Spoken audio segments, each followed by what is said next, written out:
तब तक मैं सिर्फ नागरिकों पर बोझ बनाना नहीं चाहता। कर्तव्य केंद्र सरकार के भी है, कर्तव्य केंद्र सरकार के हर मुलाजिम के भी है, कर्तव्य राज्य सरकारों की भी है, राज्य सरकार के हर मुलाजिम के, कर्तव्य हर स्थानीय स्वराज संस्था के है, चाहे पंचायत हो, नगर पालिका हो, महानगर पालिका हो, तहसील हो, जिला हो,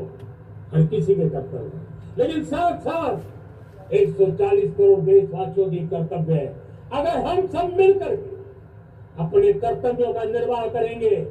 तो हम अपने आप औरों के अधिकारों की रक्षा करने के लिए निमित्त बनेंगे। और जब कर्तव्य का पालन होता है तब अधिकारों की रक्षा निहित होती है, उसके लिए कोई अलग से प्रयास करने की जरूरत नहीं पड़ जाती है। मैं चाहता हूं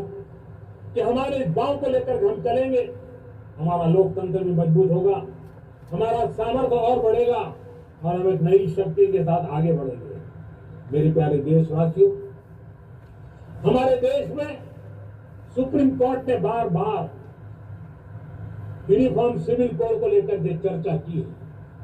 अनेक बार आदेश दिए हैं, क्योंकि देश का एक बहुत बड़ा वर्ग मानता है और उसमें सच्चाई भी है कि जिस सिविल कोड को हम लेकर के जी रहे हैं वो सिविल कोड सचमुच में तो एक प्रकार का कम्युनल सिविल कोड है, भेदभाव करने वाला सिविल कोड है। ऐसे सिविल कोड से जब संविधान के 75 वर्ष मना रहे हैं और संविधान की भावना भी जो हमें कहती है करने के लिए,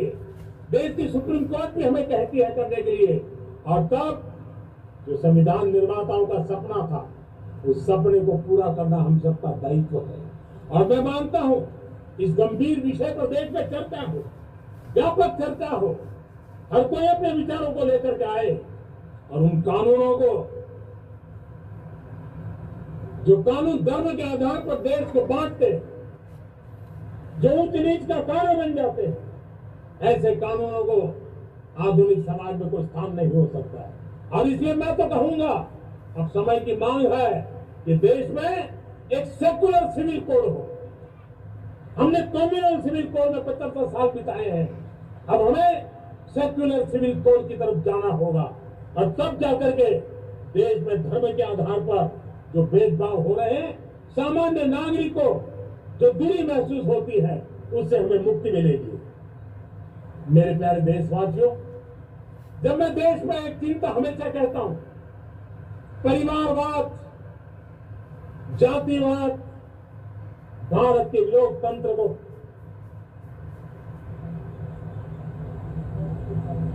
बहुत नुकसान कर रहा है।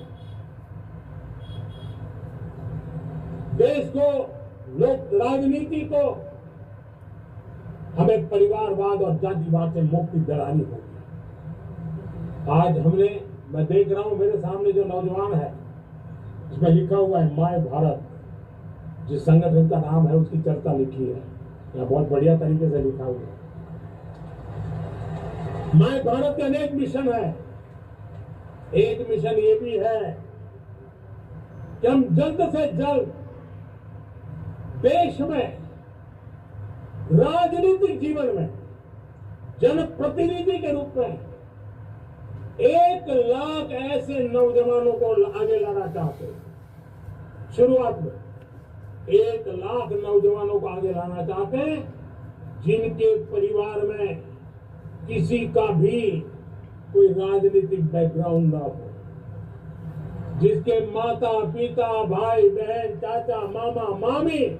कभी भी राजनीति में नहीं रहे, किसी भी पीढ़ी में नहीं रहे, ऐसे होनहार नौजवानों को फ्रेश ब्लड 1 लाख, चाहे वो पंचायत में आए, चाहे नगर पालिका में आए, चाहे जिला परिषदों में आए, चाहे विधानसभा में आए, लोकसभा में आए, 1 लाख नए नौजवान, कोई भी प्रकार का पूर्व का राजनीतिक इतिहास उनके परिवार का ना हो, ऐसे फ्रेश लोग राजनीति में आए ताकि जातिवाद से मुक्ति मिले, परिवारवाद से मुक्ति मिले, लोकतंत्र को समृद्धि मिले। और जरूरी नहीं है कि एक दल में जाए,